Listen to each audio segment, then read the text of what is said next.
ராமநாதபுரம் நகர் மீன் மார்க்கெட்டில் உணவு பாதுகாப்புத் துறையினர் அதிரடி சோதனை நடத்தி வருகின்றனர். அண்மைச் செய்தியாக பார்த்து வருகிறோம்.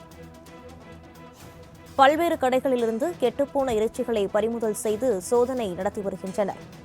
ராமநாதபுரம் மாவட்டத்தில் நேற்று 800 கிலோ தடை செய்யப்பட்ட மீன்கள் பறிமுதல் செய்யப்பட்டதன் எதிரொலியாக இன்று உணவு பாதுகாப்புத் துறையினர் அதிரடி சோதனையில் ஈடுபட்டுள்ளனர். இது தொடர்பாக கூடுதல் விவரங்களை வழங்குவதற்காக செய்தியாளர் கண்ணன் இணைப்பில் இருக்கிறார். வணக்கம் கண்ணன், விவரங்களை பதிவு பண்ணலாம். வணக்கம் வினிதா. ராமநாதபுரம் நகர் மீன் மார்க்கெட்டில் இன்று அதிகாலை உணவு பாதுகாப்புத் துறையினர் அதிரடியாக சோதனையிட்டதால் அப்பகுதியில் பெரும் பரபரப்பு ஏற்பட்டுள்ளது.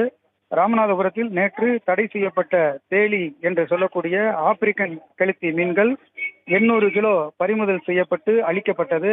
அதன் எதிரொலியாக இன்று ராமநாதபுரம் அரண்மனை பகுதியில் பிரபல டவுன் மீன் மார்க்கெட் செயல்பட்டு வருகிறது. உணவு பாதுகாப்புத்துறை அலுவலர் விஜயகுமார் தலைமையில் 10க்கும் மேற்பட்ட அதிகாரிகள் மற்றும் போலீசார் மீன்வள துறையினர் இணைந்து திடீரென அதிரடி சோதனையில் ஈடுபட்டனர். அங்குள்ள 50க்கும் மேற்பட்ட கடைகளில் உள்ள மீன்களை ஆய்வு செய்தனர். இந்த சோதனையில் விற்பனைக்காக ஐஸ் பெட்டியில் வைக்கப்பட்டிருந்த கெட்டுப்போன மீன்களை பறிமுதல் செய்து உடனடியாக அதை பினாயில் ஊற்றி அங்கேயே அழித்தனர்.